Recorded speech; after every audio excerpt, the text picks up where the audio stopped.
안녕하세요. 제 몰골이 왜 이러냐고요? 중독에 걸린 것 같습니다. 클릭 한 번이면 1분 안에 자극적인 영상들이 넘쳐나고 유튜브 영상은 2배속으로 지루함은 견디기 힘들어 쇼츠, 릴스마저도 바로 넘겨버리는 상황. 여러분도 혹시 내 얘기가 아니야? 라고 생각하셨다면 저와 같은 중독에 걸렸을 가능성이 높습니다. 바로 도파민 중독이죠.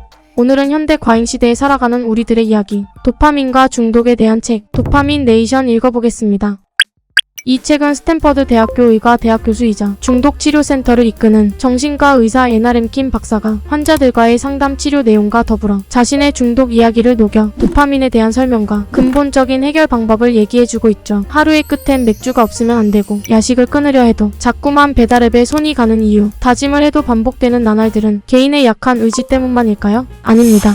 바로 도파민 때문이죠. 책의 저자는 인간이 중독에 빠지는 이유를 의지나 도덕성의 결핍이 아니라 쾌락과 고통을 지휘하는 신경 물질인 도파민에서 찾고 있죠.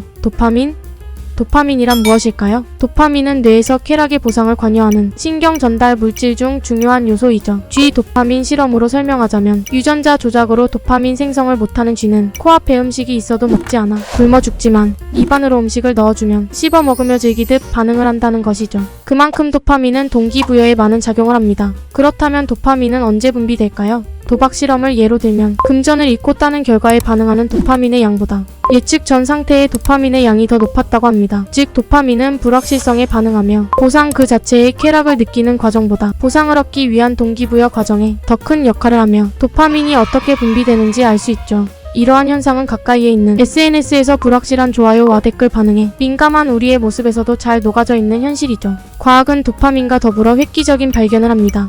쾌락과 고통은 쌍둥이, 바로 쾌락과 고통은 뇌의 같은 영역에서 처리된다는 사실이죠. 야식으로 컵라면을 먹을까 말까 고민하며 먹은 상황에서 순간의 감정은 즐겁고 쾌락적 만족을 주지만 먹고 난 뒤 따라오는 죄책감은 고통스럽죠. 이처럼 쾌락이 있으면 뒤에는 고통이 따라옵니다. 저자는 쾌락과 고통의 상호관계를 저울에 빗대어 설명을 합니다. 뇌에 저울이 있고 쾌락과 고통은 서로 맞은편에 놓인 추처럼 작동한다는 거죠. 저울의 속성은 평형 상태를 유지하려고 합니다. 한쪽에서 오래 있고 싶어 하지 않으며 한쪽으로 기울어진 이유는 수평 상태로 돌아가고 싶어 합니다. 쾌락 쪽으로 기운 저울은 반드시 수평으로 돌아오며 뿐만 아니라 쾌락으로 얻은 만큼 보다 더 기울게 되죠. 기분 좋게 가음한 다음날 숙취로 고생하는 그러한 상황과 기분으로 예를 들 수 있죠. 그렇지만 고통을 먼저 누르면 그런 경우 없으셨나요? 우리가 헬스장에 가는 그 순간은 고통스럽지만 운동 후 뿌듯함을 느끼는 순간, 시험 기간 모든 유혹을 뿌리치고 공부하는 건 고통스럽지만 그 뒤에 좋은 점수와 결과를 보면 더 없는 만족감이 드는 것처럼요. 먼저 고통을 누르면 그보다 더한 만족감과 쾌락을 얻을 수 있다는 거죠. 고통은 우리가 쾌락에 지불한 대가이며 동시에 쾌락은 고통의 대가라고 설명하고 있습니다. 우리는 같은 쾌락에도 내성이 생깁니다. 저자는 로맨스 소설에 중독된 자신의 이야기를 풀어내며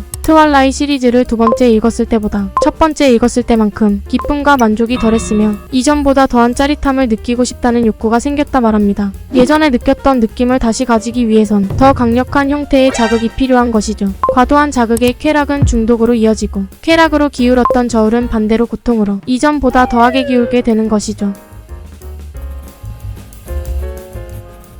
중독에 노출된 뇌는 산책, 친구와의 수다 등등 평범한 쾌락은 느끼지 못하고 결국 고통에 기우는 시간이 길어져 회복이 힘들어지는 것이죠. 마약에 중독되어 일상생활이 불가능해지는 것처럼요. 이처럼 중독은 뇌에 심각한 손상을 가져오게 됩니다. 하지만 뇌는 오랫동안 충분히 기다린다면 중독이 없는 상태를 적응하며 단순 쾌락을 느낄 수 있도록 회복이 된다고 합니다. 많이 기울어진 저울이 수평이 맞춰질 때까지는 오랜 시간과 고통이 따르겠지만요. 저자와 만난 환자들은 모두 중독된 것을 극단적으로 끊는 이별을 선택하여 자신을 회복하고 문제를 해결했습니다. 대마초에 중독된 환자에게 완전히 대마를 끊게 하여 회복 단계에 접어든 것처럼요. 하지만 스마트폰 중독처럼 일상에서 완전히 끊어낼 수 없다면 어떻게 해야 할까요? 책에는 여러 방법이 나오지만 가장 중요한 해결 방법은 절제입니다. 완벽하게 끊어낼 수 없는 것이라면 자기 스스로 절제하여 고통과 쾌락의 수평을 맞추는 것이죠. 하루 한 번만 유튜브 보기, 핸드폰 보는 시간 줄이기 등등 작은 행동이라도 나아가는 것을 해보는 것이죠. 저는 이 책을 읽고 대본을 쓰고 있는 와중에도 몇 번이나 유튜브 쇼츠를 보고 왔는지 모릅니다. 5분만 본다는 것을 거의 1시간을 이렇게 절제의 실천은 많은 실패와 고통이 따릅니다. 저자는 중요한 건 고통과 쾌락의 수평을 유지하는 것은 고통이 따라오는 것은 당연하며 꾸준한 인내가 필요하다는 것이죠. 한마디로 말하자면 중꺾마. 우리는 무엇이든 얻고 싶으면 다음날 문 앞에 그 물건을 배달받을 수 있고 궁금한 정보는 검색을 통해 얻으며 필요한 정보는 AI를 활용해 빠르게 확인할 수 있죠. 우리는 흔히 중요한 시험 기간임에도 집중하지 못하고 유튜브 영상이나 웹툰을 보며 앞에 놓인 상황을 회피하곤 합니다. 즉 결국 우리는 무언가를 곰곰이 생각하여 알아내고 정답을 찾기 위해 때론 좌절하며 인내해야 하는 습관을 잊어버리며 살고 있는 것 같습니다.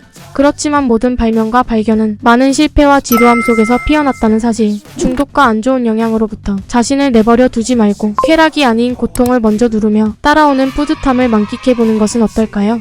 북덕이도 함께 할게요. 이제 저는 자러 가보겠습니다. 안녕히 주무세요. 딸까.